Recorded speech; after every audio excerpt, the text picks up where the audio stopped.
Baik, Assalamualaikum warahmatullahi wabarakatuh. Perkenalkan, nama saya Nafsa Fatima dengan NIM R71323251034. Saya berasal dari PLKD D3 Teknologi Laboratorium Medis Poltekkes Kemenkes Makassar. Video ini dibuat untuk memenuhi tugas mata kuliah anatomi fisiologi mengenai sel darah, meliputi eritrosit, leukosit, dan trombosit. Terima kasih. Yang pertama yaitu sel darah. Sel darah adalah komponen padat dalam darah yang tersuspensi di dalam plasma darah. Sel darah berperan penting dalam mengangkut oksigen, melawan infeksi, dan membantu proses pembekuan darah. Secara umum, sel darah dibagi menjadi 3 jenis utama, yaitu eritrosit atau sel darah merah, leukosit atau sel darah putih, dan trombosit, keping darah. Setiap jenis sel darah memiliki fungsi, bentuk, dan jumlah normal yang berbeda. Perubahan pada bentuk atau jumlah sel darah sering menjadi petunjuk penting adanya penyakit dalam tubuh manusia. Kita mulai dari eritrosit. Eritrosit adalah sel darah merah yang berfungsi utama untuk mengangkut oksigen dari paru-paru ke seluruh jaringan tubuh dan mengembalikan karbon dioksida dari jaringan ke paru-paru. Warna merahnya berasal dari hemoglobin, yaitu protein yang mengikat oksigen. Dalam keadaan normal, eritrosit berbentuk cakram bikonkav, yaitu bagian tengahnya sedikit cekung di kedua sisi.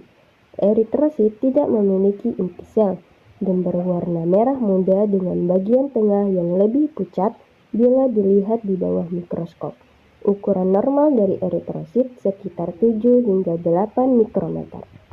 Pun beberapa keadaan abnormal dari eritrosit, yaitu seperti eritrosit stomatosit, yaitu eritrosit dengan celah seperti mulut atau stoma, eritrosit sklerosit, yaitu eritrosit dengan bentuk bulat dan tidak memiliki bagian pucat di tengah, eritrosit akantosit, yaitu eritrosit yang memiliki sedikit tonjolan dengan panjang yang tak teratur, dan eritrosit ekinosit, yaitu eritrosit dengan banyak tonjolan pendek teratur.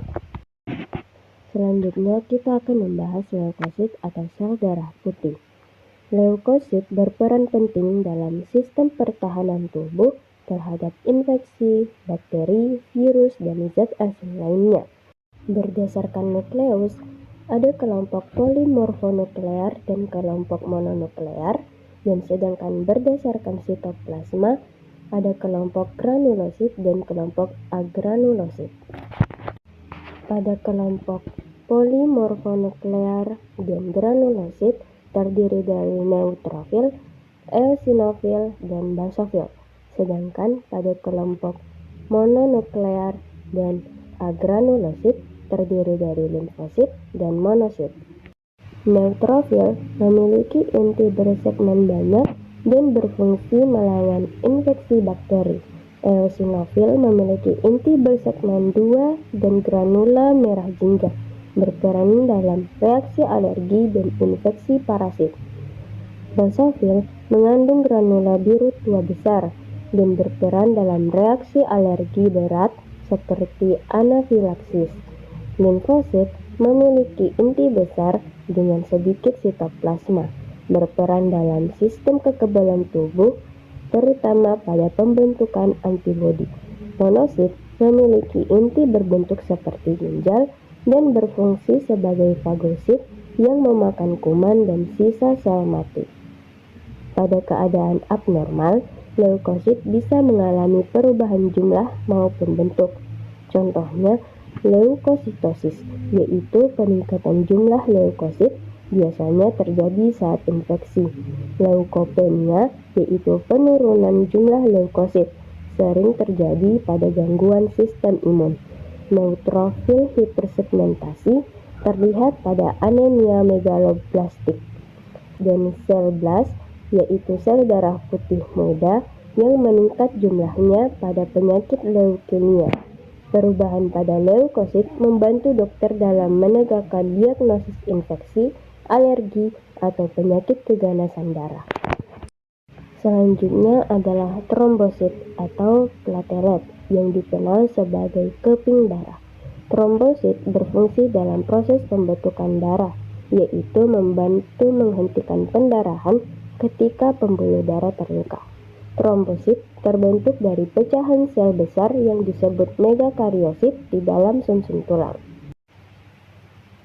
Dalam keadaan normal, trombosit berukuran kecil, tidak berinti, berwarna ungu kebiruan, dan tersebar di antara sel-sel darah lainnya.